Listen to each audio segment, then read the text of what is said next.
Grazie Antonio. Ancora un mini gruppo folk e adesso rientriamo qua all'interno di Orosei. Abbiamo parlato all'inizio a 360 gradi, qua la si vive la tradizione, la cultura e il folklore. Tanti bellissimi, coloratissimi gruppi folk, ma altrettanti mini gruppi folk. E subito dopo aver così dato la possibilità al mini gruppo folk Santa Maria e Mare, adesso ospitiamo una bella formazione nata nel 2009, una bella formazione che partecipa attivamente a quella che è l'attività del paese, ma soprattutto a quelle che sono le manifestazioni dedicate ai più piccoli. Mini gruppo folk Santa Rughe Orosei.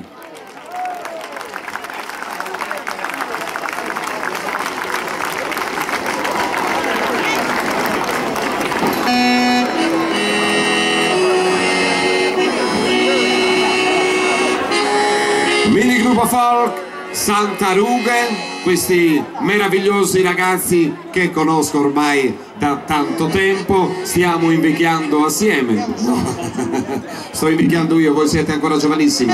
Si accompagnano all'organetto diatonico da uno dei più grandi strumentisti che la Sardegna in questi ultimi anni ha sfornato e gioca anche più o meno in casa. Io ricordo la sua prima esibizione su un palco alla festa di San Giacomo un bel po' di anni fa, aveva appena 14 anni. Giampaolo Piredda.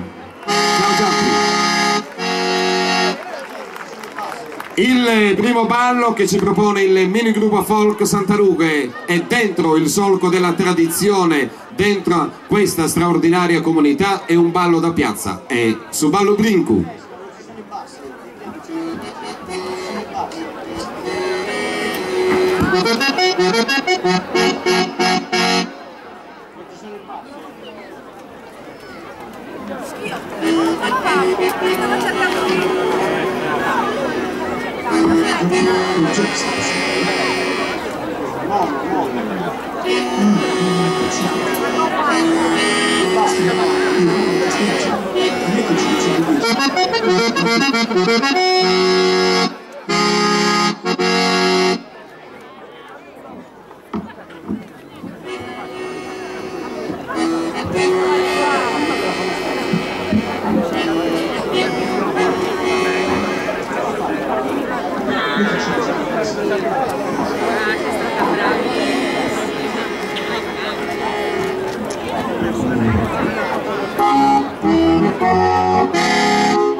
Emozioni mai sopite che rivivono a voci di maggio qua su questo straordinario palcoscenico di Tancaida d'Orosei, grazie anche al mini gruppo folk Santa Ruga. Adesso il secondo e conclusivo ballo, bellissimo, ballo brincu, danza.